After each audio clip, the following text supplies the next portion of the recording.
原神的流水表现就是一种情绪营销的工具。我觉得在原神这个圈子里面最滑稽的一种说法，就是通过原神超某音几小时或者挂零来证明原神游戏体验或者表现的好坏。这是一个很典型的先射箭再画靶，先知道玩家有什么样的情绪，然后找一些符合情绪的观点和论据，最后呢顺着情绪输出一波，我收获了流量，你宣泄了情绪，是一种双赢。但是去年自某节营收增长 30%， 达到了1100亿，那么你说某音增长了多少呢？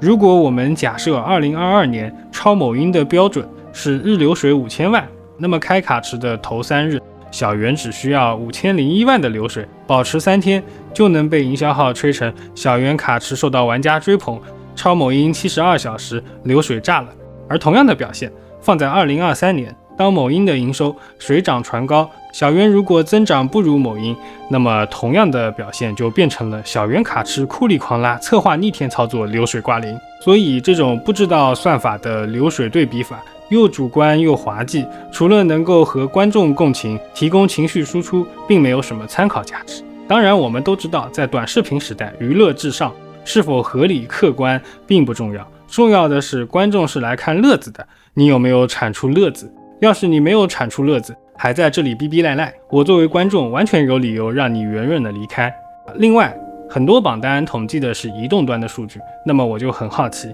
大家都是用什么来玩原神的呢？而大家又是用什么来刷某音的呢？所以这种说法在我看来呢，就是玩家想通过某些证据来证明自己的游戏体验下滑有迹可循，且通过卡池的不正来弥补一下自己已经下滑的游戏体验。同时敏锐的营销号跟着这波情绪来蹭一点流量，那实际上小圆的流水到底是多少，是怎么一个数量级，谁会真的关心呢？难道真的有人用流水来衡量自己的游戏体验，来决定是否自己还要继续玩游戏吗？那么说到这里，我猜我头顶上的达摩克里斯之米笑帽差不多也要扣下来了。这个就是互联网的现状。我说方法论有问题，等于我的立场有问题。但是呢，其实也没问题，因为我确实和这类人也站不到一块儿嘛。所以这期我们的主题其实就是用我的方法来聊一聊小圆去年的流水情况，然后通过流水的变化看看反映了什么问题。那么这是2022年的流水数据，这是2023年的流水数据，是我统计的二关的数据。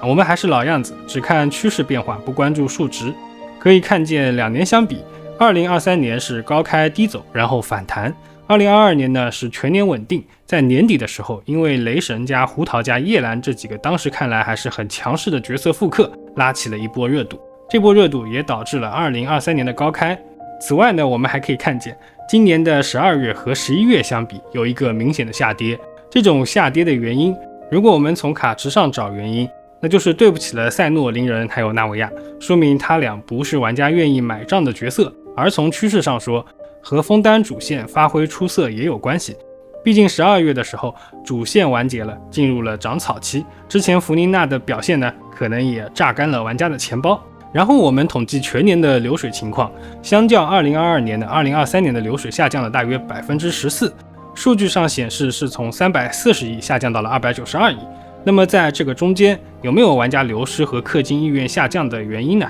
我觉得肯定是有的，因为原神这个游戏就是你玩的时间越长，氪金的需求就越弱。只要你不是盲目的冲动型消费者，不是一个飞球，那么对于游戏的资源需求是越来越小的。比如我作为一个零氪玩家，在去年原石的存量就没有低于 3.5 万颗，那可想而知月卡党只要不乱抽，能囤多少原石。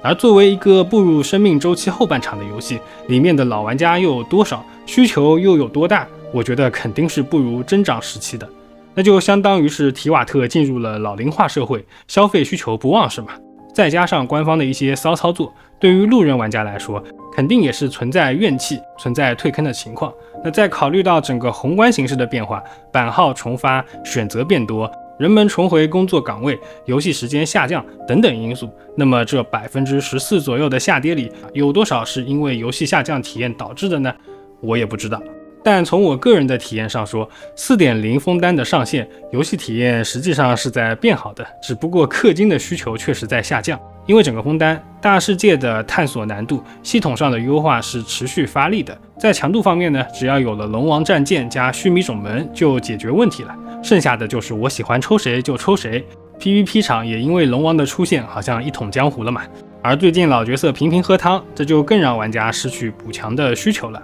另外呢，我觉得原神未来的流水表现大趋势上肯定还是下滑的，因为客观的产品周期放在这里，但是在小节点上可能会因为设计剧情有一些小的波动。但还是那句话，作为玩家，你关注流水图个啥呢？图发泄情绪，我觉得就跟着营销号走挺好的。图当个精神股东，那我觉得不妨格局再大一些，不要只关注原神的游戏流水，要想一想原神 IP 带动的文化产业周边。我觉得作为一个玩家，更多的应该还是关注游戏本身给我们带来的精神上的满足感吧。那么既然说到了小圆，顺便就拉了一下小铁，这两个对比呢，就能看出一些有趣的事儿。小铁是去年4月上线的，4到5月的流水爆发力极其恐怖。那么这种流水，我觉得可以理解为米哈游对玩家的号召力吧。但是玩家还是喜欢用体验投票的，因为几个月以后，小铁流水就表现得比较一般，所以还是那个观点，玩家不会因为一个游戏的福利好就留下来，只会因为这个游戏真的好玩才留下来。小铁的流水给我的感受就是遇到了叫好不叫座的难题。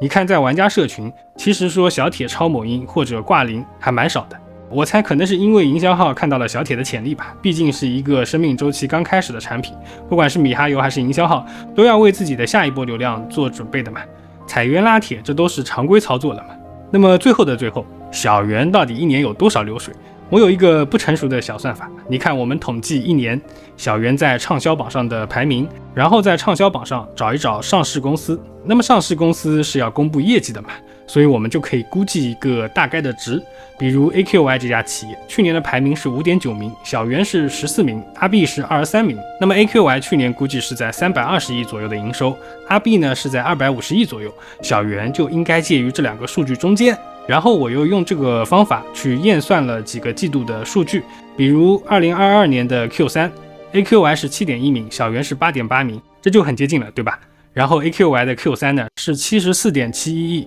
如果只算会员和线上广告大概是59亿。那么对比二关的数据，小圆在 Q3 呢是最低48亿，最高60亿，感觉好像还挺靠谱。当然我这个方法应该说是一个非常粗糙的参考。